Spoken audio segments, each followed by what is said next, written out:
কাঁচা আম ফুরিয়ে যাওয়ার আগে একবার হলো এইভাবে ট্রাই করে দেখতে পারেন।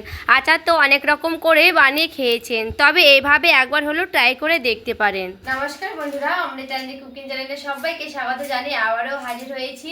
তো যে সকল বন্ধুরা ইউটিউব চ্যানেল থেকে দেখছেন তারা প্লিজ চ্যানেলটিকে সাবস্ক্রাইব করে আমার পাশে থাকবেন, আর যারা ফেসবুক থেকে দেখছেন তারা পেজটাকে ফলো করে রাখবেন। স্কিপ না করে পুরো রেসিপিটি দেখার অনুরোধ রইল। তো চলুন রেসিপিটি শেয়ার করা যাক। এখানে দেখুন বন্ধুরা, নিয়ে নিয়েছি আম। তো এগুলো হচ্ছে কাঁচা আম, আর দেখুন আমটা কত বড়। এটা হচ্ছে ফজলি আম। এই আমটা কিন্তু কাঁচাতে খেতে মিষ্টি লাগে। আর এটা দেখুন, এটা কিন্তু অন্য আম আছে, এটা কিন্তু খুবই টক। তো এই আমগুলোকে খুব সুন্দর আমি ধুয়ে নিচ্ছি আগে।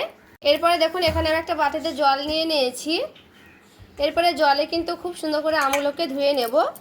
এখন তো আম প্রায় কাঁচা আম শেষ হয়ে গেছে। তো কিছুটা গাছে থাকলে কিন্তু থাকবে কাঁচা আমগুলো। তো এই আমগুলো কিন্তু কাঁচা আম থাকতে থাকতে একবার হলো এই রেসিপিটি ট্রাই করে দেখতে পারেন। তো এখানে আমার দেখুন আমটা খুব সুন্দর করে ধোয়ানো হয়ে গেছে। তো দেখুন কতটা সুন্দর লাগছে আমগুলো ধুয়ে। এরপরে আমি এইভাবে আমটাকে দেখুন কেটে নিলাম। আমটাকে দেখুন কতটা সুন্দর লাগছে দেখতে। তো আমের খোসাটা আমি এভাবে ছিলে নিচ্ছি বটিতেই। তো আমি বটি দিয়ে করছি, আপনারা চাইলে ছুরি দিয়েও করে নিতে পারবেন। তো বটি দিয়ে বেশি ভালো হবে, কারণ ছুরি দিয়ে করলে ছুরিটা যেহেতু অতটা শক্ত নয়, তার জন্য কিন্তু ছুরিটা ভেঙে যেতে পারে। তো দেখুন এইভাবে কিন্তু আমি খুব সুন্দর করে ছিলে নিচ্ছি আমটাকে। আর আমটা দেখুন কি সুন্দর একেবারে কিন্তু ছিলানো যাচ্ছে। আর এই আমগুলো কিন্তু খেতেও দারুণ লাগে কাঁচা অবস্থায়। আমের খোসাটা আমি এইভাবে ছাড়িয়ে নিচ্ছি, তারপরে দেখাচ্ছি আবারও। দেখুন আমটা কি সুন্দর আমার ছিলানো হয়ে গেছে। এরপরে আমি আমটাকে কেটেও নিচ্ছি। দেখুন একেবারে কিন্তু এইভাবে দুভাগ করে নেব। এই যে দেখুন বন্ধুরা, আমটাকে আমি খুব সুন্দর করে এইভাবে দেখুন দুভাগ করে নিয়েছি। আর দেখুন কতগুলো আঁশ হয়ে গেছে। এই আমের কিন্তু আচারও খুব সুন্দর হয়। আঁশওয়ালা আম কিন্তু খেতে খুবই ভালো লাগে। তো এরপরে এইভাবে কিন্তু আমি খুব সুন্দর করে দেখুন পিস করে নিচ্ছি। আর এই যে দেখুন বন্ধুরা, খুব সুন্দর করে আমি কেটে নিয়েছি। তো যেহেতু খুবই শক্ত, তার জন্য কিন্তু অফ ক্যামেরায় কষ্ট করেও কেটে নিয়েছি। আর দেখুন খুবই কিন্তু আঁশ হয়ে গেছে, শক্ত আঁশ হয়ে গেছে, আঁটি হয়ে গেছে। তো এখানে আমি বাটিতে নিয়ে নিয়েছি জলে। তো খুব সুন্দর করে আমগুলোকে আবারও আমি ধুয়ে নিচ্ছি। আর খুব ভালো মতো করে আমগুলো ধোয়ানো হয়ে গেছে। এরপর আমি উঠিয়ে নিলাম একটা বাটিতে। দেখুন ওই বাটি মেপে আমি দিয়ে দিচ্ছি 2 থেকে 3, এই বাটি মেপে দিয়ে দিচ্ছি চিনি। তো এখানে ফজলি আম আছে, তার জন্য কিন্তু খুব একটা টক নাই, আমটা একেবারে মিষ্টি আছে, খেলে বুঝতে পারবেন। তো এখানে আমি প্রায় 3 বাটির মতো কিন্তু আমি দিয়ে দিলাম এই চিনিটা 3 বাটির মতো দিয়ে এইভাবে হালকা করে একটু নাড়াচাড়া করে নিচ্ছি। এতে করে একটু ভালো মতো করে নেড়ে নিলে চিনির সঙ্গে আর সেই আমের সঙ্গে যেন গোটা গায়ে এভাবে লেগে যায়, তার জন্য। তো এইভাবে আমি রেখেও দিলাম। এখানে হাতে সময় থাকলে প্রায় 1 ঘন্টার মতো কিন্তু রেখে দিতে হবে। তো এখানে 1 ঘন্টার মতো রেখে দিলে পুরো চিনিটাই কিন্তু গলে যাবে আমের সঙ্গে। দেখুন প্রায় আমি 15 থেকে 20 মিনিটের মতো রেখেছি। আপনাদের হাতে সময় থাকলে 1 থেকে 1.5 ঘন্টা কিন্তু রেখে দিতে পারবেন। যেহেতু আজকে আমার হাতে সময় নেই, তার জন্য কিন্তু 15 থেকে 20 মিনিট রেখেছি। এরপরে দিয়ে দিচ্ছি অল্প পরিমাণে লবণ। তো লবণটা আমি এখানে কমই দিলাম।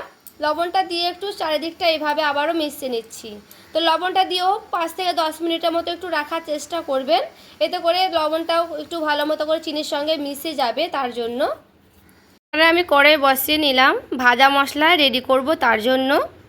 তো প্রথমে লঙ্কা দিয়ে দেব, ধইনা, এটা গোটা ধনা। তো এখানে আমি 2 চামচের মতো দিয়ে দিচ্ছি। এরপরে দিয়ে দিচ্ছি 1 চামচের মতো কালো সর্ষে। এরপরে দেখুন দিয়ে দিচ্ছি 5 ফোড়ন।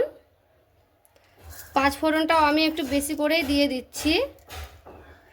এরপরে সবগুলো দিয়ে খুব সুন্দর করে এইভাবে আমি নাড়াচাড়া করে নিচ্ছি। এখানে খুব ভালো মতো করে ভেজে নিতে হবে, দেখতে হবে যেন পুড়ে না যায়। তো এখানে আমি অনবরত এইভাবে হালকা করে নাড়তেই থাকবো। একটু 1 সেকেন্ডের মতো একটু থামবো, আবারও এইভাবে নাড়াচাড়া করব। এতে করে 2 দিকটা খুব সুন্দর করে ভাজানো হবে। আমি গ্যাসের আঁচটা কিন্তু বাড়াচ্ছি না, কারণ গ্যাসের আঁচ বাড়ালে কিন্তু পুড়ে যাবে, তার জন্য। তো এখানে আমি অনবরত খুব সুন্দর করে দেখুন নাড়াচাড়া করে নিচ্ছি।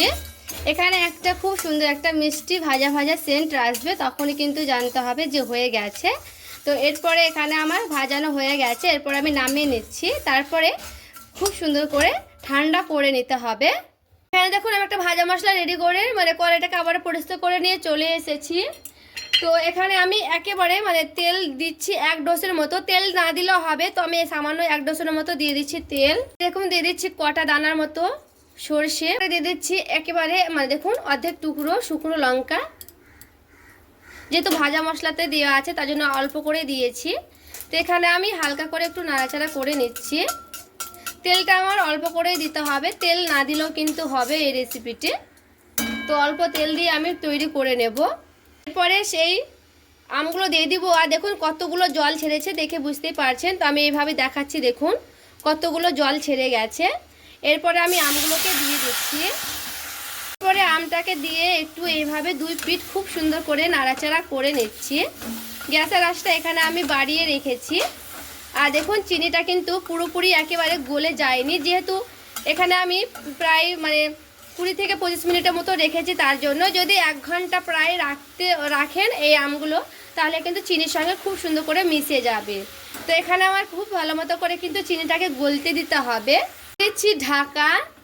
আর এখানে দেখুন বন্ধুরা আমি ঢাকাটা উঠিয়ে নিয়েছি, আর দেখুন চিনি থেকে কতগুলো জল ছেড়েছে। এখানে কিন্তু আমি একটু পরিমাণে জল দিইনি, ওই চিনিরই জল কিন্তু ছেড়ে ছেড়ে এসেছে।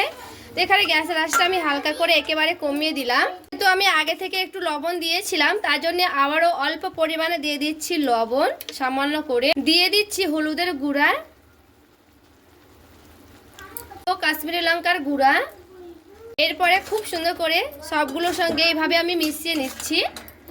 এতে করে কিন্তু চিনিটার সঙ্গে একেবারে সেদ্ধ হয়ে যাবে আমগুলো, আর মানে লবণ হলুদ সবগুলো কিন্তু আমের ভেতরে ঢুকে যাবে। আচ্ছা এখানে আমি একটু পরিমাণে জল দেব না, দেখে বুঝতে পারছেন হালকা করে এইভাবে কিন্তু রাখতে রাখতে সেদ্ধ হয়ে আসবে। তো ওই জলেই কিন্তু আমি এই আমগুলোকে সেদ্ধ করে নেব। তো আবারও আমি দিয়ে দিচ্ছি ঢাকা। ঢাকা দিয়ে দিয়ে কিন্তু অনেকবারই প্রায় রান্না করতে হবে। তো এখানে আমি ঢাকা দিয়ে রেখে দিলাম। এরপর আমি ঢাকাটা উঠিয়ে নিয়েছি। আর এই যে দেখুন বন্ধুরা মানে চিনি থেকে কতগুলো জল ছেড়ে গেছে, যেহেতু আমি অনেকটাই কিন্তু চিনিতে মানে আমে চিনি দিয়েছি। তো জলগুলো কিন্তু চিনি থেকে আম থেকে জলগুলো ছেড়ে ছেড়ে গেছে, দেখে বুঝতেই পারছে। তো এখানে আমি আর একটু সামান্য করে দিয়ে দিচ্ছি জল, এতে করে আমগুলো আরও কিন্তু সেদ্ধ হয়ে যাবে তার জন্য। তো আমগুলো কিন্তু গোটা গোটাই থাকবে আর ভেতর থেকে একেবারে কিন্তু সেদ্ধ হয়ে যাবে। তো একটু আবারও এপিট ওপিট করে একটু নাড়াচাড়া করে নিচ্ছি। তো এখানে আমি আবারও প্রায় 15 থেকে 20 মিনিটের মতো একটু এইভাবে ঢাকা দিয়ে দিয়ে সেদ্ধ করে নেব। আমগুলো কিন্তু খুবই শক্ত আছে, দেখে বুঝতেই পারছেন। এটা কিন্তু সময় ধরে একটু ভালো মতো করে মানে সেদ্ধ করে নিতে হবে। তো আবার আমি দিয়ে দিচ্ছি ঢাকা, তারপরে ফিরে আসছি। এরপর আমি ঢাকাটা উঠিয়ে নিলাম। আর দেখুন প্রায় আমি অফ ক্যামেরায় কিন্তু 2-3 বার একটু নাড়াচাড়া করে নিয়েছি। আর এখানে দেখুন একেবারে কিন্তু জলগুলো শুকনো শুকনো হয়ে এসেছে, এরকমই কিন্তু শুকনো শুকনো হবে। আর দেখে বুঝতেই পারছেন। আর দেখুন আমগুলো কিন্তু সেদ্ধ হয়ে যায় কিনা আমি দেখিয়েও দিচ্ছি আপনাদেরকে। এই যে দেখুন আমগুলো কিন্তু খুব সুন্দর সেদ্ধ হয়ে গেছে, দেখে বুঝতেই পারছেন। তো এখানে আমি যে ভাজা মশলাগুলো রেখেছিলাম সেগুলো আমি দিয়ে দিচ্ছি। এখানে আমি মানে হাফ বাটি নিয়েছি। এরপরে ভাজা মশলাটাকে দিয়ে হালকা করে এভাবে আমি নাড়াচাড়া করে নিচ্ছি খুব ভালো মতো করে। ভাজা মশলাটা দেওয়ার কারণে খুব সুন্দর একটা সেন্ট করবে, খেতেও কিন্তু দারুণ লাগবে। দেখুন কালারটা একেবারে কিন্তু চেঞ্জ হয়ে গেল আর দেখতে কতটা লোভনীয় হয়েছে। তো এইভাবে কিন্তু আমি প্রায় 2-3 মিনিট আবার একটু নাড়াচাড়া করে নেব। তো গ্যাসের আঁচটা এখানে আমি হালকা করে কমিয়েই দিয়েছি। আবারও দেখুন খুব ভালো মতো করে এই যে নাড়াচাড়া করানো হয়ে গেছে 2-1 মিনিট পরে দেখাচ্ছি আপনাদের কেমন হয়েছে রেসিপিটি। কাঁচা আম ফুরিয়ে যাওয়ার আগে এই রেসিপিটি একবার হলে ট্রাই করে দেখতে পারেন, খেতে হবে দুর্দান্ত। দেখতে দেখুন কতটা লোভনীয় হয়েছে, একেবারে ভেতরটায় একেবারে দেখুন মোলায়েম হয়ে গলে গেছে আর একেবারে গোটা গোটা রয়েছে। এইভাবে কিন্তু খেতে দুর্দান্ত লাগে এই আমের রেসিপিগুলো। এই দেখুন কি সুন্দর সেদ্ধ হয়েছে, দেখে বুঝতেই পারছেন। এই যে দেখুন একেবারে কিন্তু গলে গেছে আর এই যে একটা একটা গোটা গোটায় কিন্তু রয়েছে। এটা গরম আছে, গরম অবস্থাও কিন্তু দেখালাম। দেখুন কি সুন্দর একেবারে কিন্তু সেদ্ধ হয়ে গেছে, ভেতর থেকে কিন্তু খুব সুন্দর সেদ্ধ হয়ে গেছে। দেখুন টিপেও দেখাচ্ছি সবগুলোতেই। এইভাবে একবার হলো ট্রাই করে দেখবেন, খেতে দুর্দান্ত হয়। যেহেতু এখন কাঁচা আম ফুরিয়ে যাচ্ছে, ফুরিয়ে যাওয়ার আগে কিন্তু এইভাবে ট্রাই করে দেখতে পারেন। আজকে আমার এই আমের আচারটা কেমন লেগেছে অবশ্যই আমার কমেন্ট করে জানাতে ভুলবেন না। আর ভালো লেগে থাকলে প্লিজ একটি লাইক করবেন আর চ্যানেলটাকে সাবস্ক্রাইব করে আমার পাশেই থাকবেন। তো দেখা হচ্ছে আরও একটি রেসিপির সঙ্গে। সবাই ভালো থাকবেন, সুস্থ থাকবেন।